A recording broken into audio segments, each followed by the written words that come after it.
Le Seigneur soit avec vous. Évangile de Jésus-Christ selon saint Jean.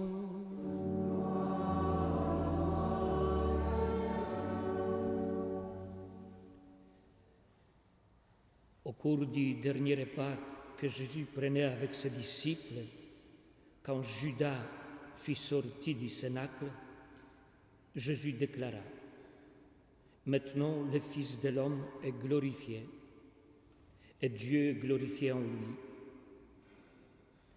Si Dieu est glorifié en lui, Dieu aussi le glorifiera, et il le glorifiera bientôt.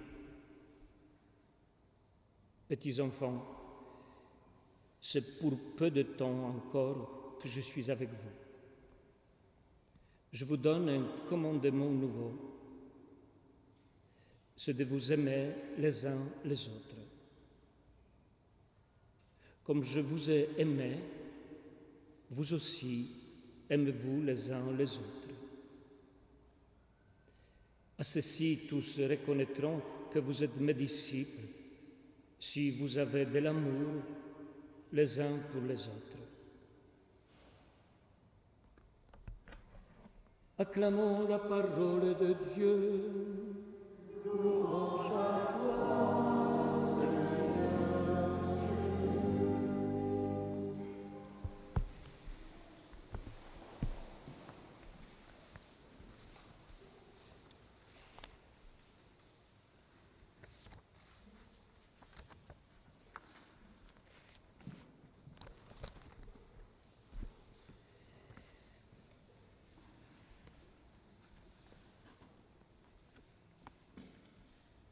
Nous savons par l'expérience que les dons créent, du moins dans notre monde ordinaire de pensée, un devoir de gratitude, c'est-à-dire de la réciprocité. En effet, en recevant un cadeau, nous pensons déjà à la manière d'en remercier pour ne pas nous sentir dépréciés ou ingrats. Nous voulons récompenser.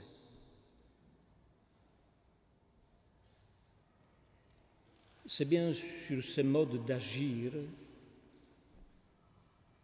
que nous avons construit des normes de l'éducation civique.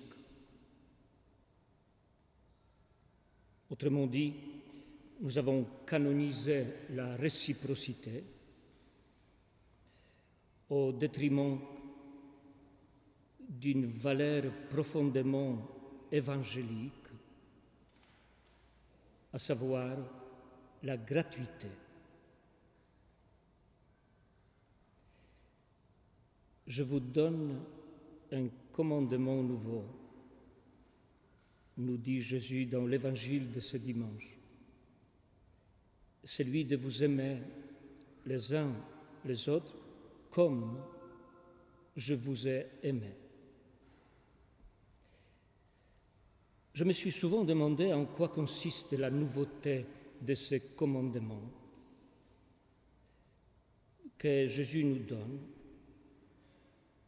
A-t-il la saveur de la réciprocité ou plutôt de la gratuité?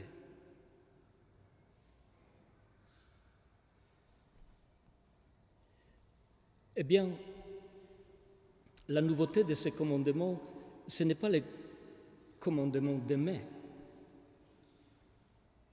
Jésus ne l'invente pas.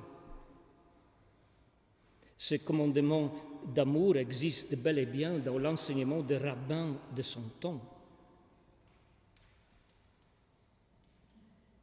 Mais ce qui est nouveau, c'est justement d'aimer comme lui. Autrement dit, la nouveauté de ce commandement est d'ordre de la provocation. En effet, Jésus nous demande d'aimer d'une manière qui soit capable d'aller au-delà de la réciprocité. Ce qui n'est pas du tout facile, puisque nous avons habituellement tendance à aimer selon les critères de double comptabilité. Nous aimons avec l'espoir hypocrite d'être remboursés.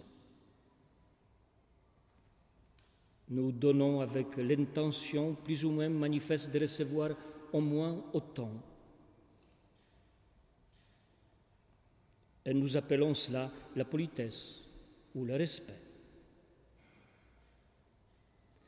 Oui, nous avons fait de la réciprocité une valeur culturelle, alors que ce n'est certainement pas la manière dont le Christ nous demande d'aimer. C'est vrai, Jésus nous dit « aimez-vous les uns les autres », mais il ajoute « comme je vous ai aimé ». Si Jésus n'avait pas ajouté ce « comme »,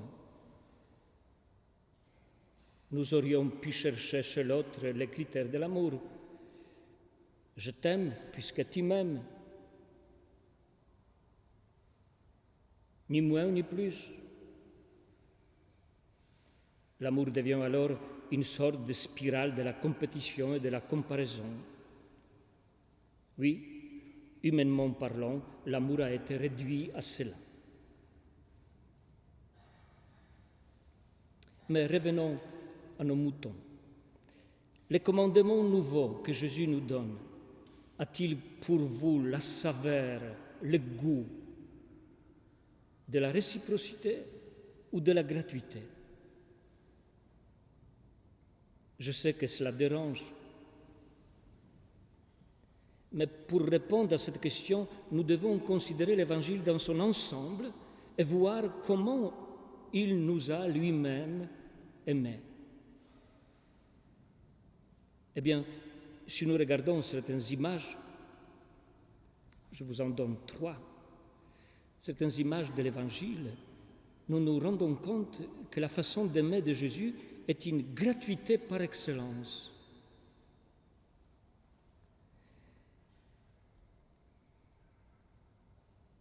Prenons par exemple la parabole du semeur. Nous la connaissons bien. D'ailleurs, Jésus lui-même la commente longuement. Le semeur ne jette pas la semence uniquement là où il espère en tirer un gain. Il sème largement et généreusement dans toutes sortes de terres. Ou bien la parabole des ouvriers de la dernière heure,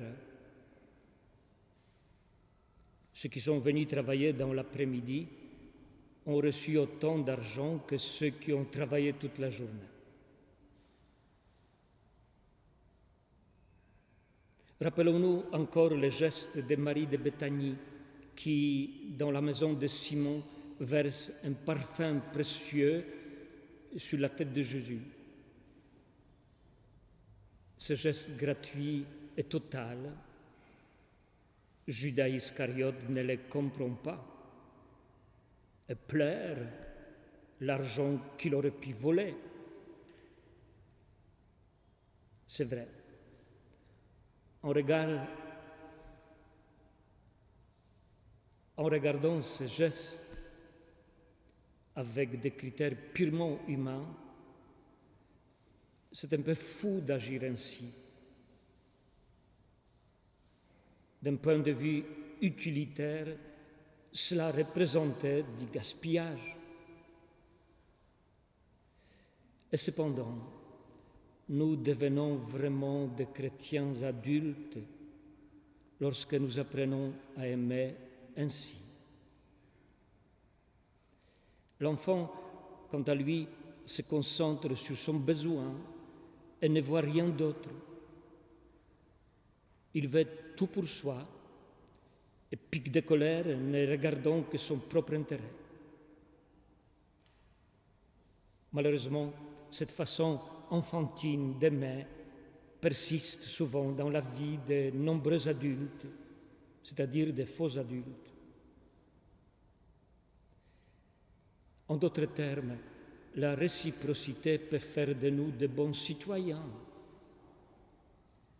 mais elle ne fait certainement pas de nous de bons chrétiens. Jésus nous invite à rompre avec cette logique pour ne pas imiter Judas Iscariote, le bon citoyen qui fait le calcul pour éviter le gaspillage, mais qui reste fondamentalement un voleur, un traître. En effet, bien souvent, ceux qui se font les défenseurs de l'égalité et de la réciprocité cachent quelque chose et font tout pour que leur désordre n'apparaisse. Et encore une petite chose. Je vous donne un commandement nouveau, c'est de vous aimer les uns les autres comme je vous ai aimé. Tout cela n'est-il pas un peu trop beau? Nous savons par expérience que cela ne va pas de soi d'aimer notre entourage. Il y a des gens avec qui cela va tout seul, comme on dit. Mais il y en a d'autres avec qui c'est bien difficile, sans parler de ceux pour lesquels nous éprouvons une véritable allergie. Oui,